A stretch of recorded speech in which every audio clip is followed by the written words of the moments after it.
आज इथं जिल्हाधिकारी कार्यालयावरती मोर्चा काढलेले आहेत, महिला आहेत, विधिज्ञ मंडळ आहे, विद्यार्थिनी, कॉलेजचे विद्यार्थी आहेत. नेमकं काय मागणी होती आपली? आम्ही या देशाचे नागरिक आहोत. हा देश भारत देश संविधानाने चालतो, हिटलरशाहीने चालत नाही.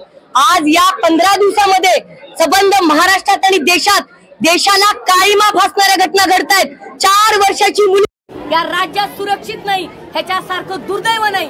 हा छत्रपती शिवाजी महाराजांचा, डॉक्टर बाबासाहेब आंबेडकरांचा महाराष्ट्र आहे. या देशामध्ये संविधानाने राज्य चालतं, परंतु ही परिस्थिती बदललेली आहे. आज मुलगी महिला सुरक्षित नाही. तुमच्या 1500 रुपयाची अगरबत्ती या सरकारची आम्हाला नकोय.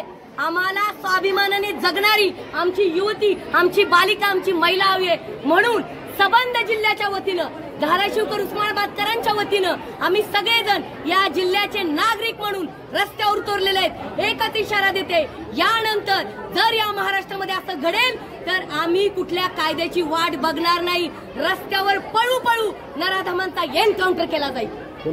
इलेक्शनच्या तोंडावर लाडकी बहीण आठवते आणि लोकसभेमध्ये सख्या बहिणीला उपमुख्यमंत्री पाडायला तयार होतात, ते पाहिलेलं आहे राज्याने, देशाने. त्यामुळे राजकारण कोण करतंय? जनता सुज्ञ. काही सांगायला काल एका महिला पत्रकाराला कोण वार्ता फोन करण्यासाठी गेल्यानंतर तिथे त्यांना विचारलं जातं की तुमच्यावरती रेप झालाय, जसं काय तुमच्यावरती रेप झालाय अशा पद्धतीने वार्ता. अतिशय नीच मानसिकता. म्हात्रे नावाचे नगराध्यक्ष शिंदे गटाचे, त्या नराधमाचा सुद्धा मी निषेध करते. एक पत्रकार चौथा स्तंभ या देशाचा जर विचारतो तुम्हाला काय वाटतं तर तुम्ही असं बोलता, तुमच्यावर बलात्कार झाल्यासारखं तुम्ही ओरडताय. त्या माणसाचा निषेध करते. आणि शिंदे साहेबांना जर खरंच महाराष्ट्र धर्म आठवत असेल, त्या माणसाला निलंबित करून त्याच्यावरती IPCचे कलम लावून जेलमध्ये म्हात्रेंना टाकलं पाहिजे, या मताची मी आहे.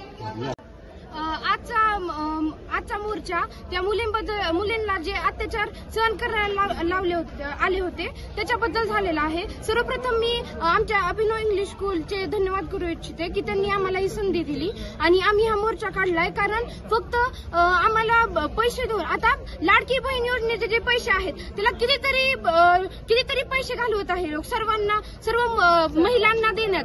तर तुम्ही जे ते पैसे आहेत ते महिलांना न देता त्यांच्या सुरक्षेसाठी तुम्ही त्यातून काहीतरी करा. राईट टू इक्वलिटीद्वारे सर्वांना सांगितलं जाते की सर्वजण एकच आहेत, कुणामध्ये काही भेदभाव नाहीये. तर मग सर्वजण असं मुलींवर अत्याचार का करतात? जर हे एखाद्या शिक्षणाधिकाऱ्याबद्दल किंवा कुणाबद्दल जर पंतप्रधानाबद्दलच्या त्यांच्या मुलींबद्दल जर झालं असतं तर तुम्ही लगेच ऍक्शन घेतली असती. पण हे सामान्य मुलींबद्दल झालंय ना, मग ते ऍक्शन कसं घेतील लवकर? म्हणून त्यांनी समजून घेतलं पाहिजे की सर्व मुली ज्या आहेत ते सर्व स्वतःच्या मुली आहेत असं समजलं पाहिजे त्यांनी. काहीच सर्व दुसऱ्यांच्या वगैरे नाहीत. आपण सर्व भारतीय आहोत, आपण सर्व एकत्र आहोत असं त्यांनी समजलं पाहिजे. आणि स्वातंत्र्य दिन हा आपला काही आपण म्हणतो ना हॅपी इंडिपेंडन्स डे, काही हॅपी इंडिपेंडन्स डे नाही, अनहॅपी इंडिपेंडन्स डे होता. तर इंडिपेंडन्स डे नंतर तर सर्वात जास्त बलात्कार झाले. बदलापूरमध्ये जो झाला तो वगैरे सर्व काही, कोलकात्यामध्ये जो झाला कोलकात्यामध्ये जो झाला होता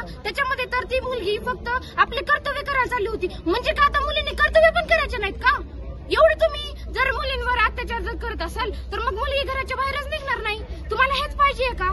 मग हे जे उपमुख्यमंत्री, मुख्यमंत्री, पंतप्रधान जे आहेत ना ते सर्वांनी हेच केलं पाहिजे. आणि मी काय म्हणते, जर एक दिवसात जर लॉकडाऊन होऊ शकतो, एका दिवसात जर नोटबंदी होऊ शकते, तर एका दिवसात सरकार आरोपींना शिक्षा का देऊ शकत नाही? वर्ष केस चालतात, 2 वर्ष, 1.5 वर्ष, इतके वर्ष केस चालतात, पण लवकर काहीच होत नाही. मग हे मला हेच म्हणायचंय की भारताने आपल्या जे पंतप्रधान सरकार जे आहेत ना त्यांनी सर्व लवकरात लवकर ह्याच्यावर ऍक्शन घेतली पाहिजे. धन्यवाद. तुमच्या शाळेत सूचना पेटी वगैरे तशी आहे का? महिला सुरक्षेसाठी आहे का? काही केलंय का? हो आहे.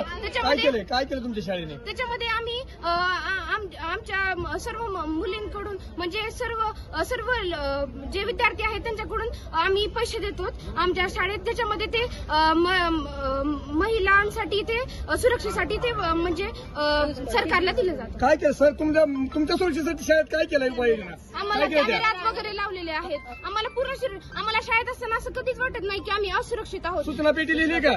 सूचना पेटी आहे का शाळेत? सूचना पेटी आहे. कमिटी केली का? महिलाची सुरक्षा कमिटी केली का?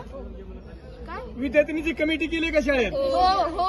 जर आम्हाला जर काय वाटत असेल की आम्ही असुरक्षित वगैरे आहोत, तर आम्ही लगेच आमच्या प्रिन्सिपलकडे जाऊन आमची तक्रार करू शकतो आणि आमचे प्रिन्सिपल लगेच ऍक्शन घेतात. आणि जसं प्रत्येक शाळेमध्ये ते ऍक्शन घेतात ना, तसेच सरकारने पण लवकर घेतली पाहिजे. हेच मला बोलायचे होते. धन्यवाद.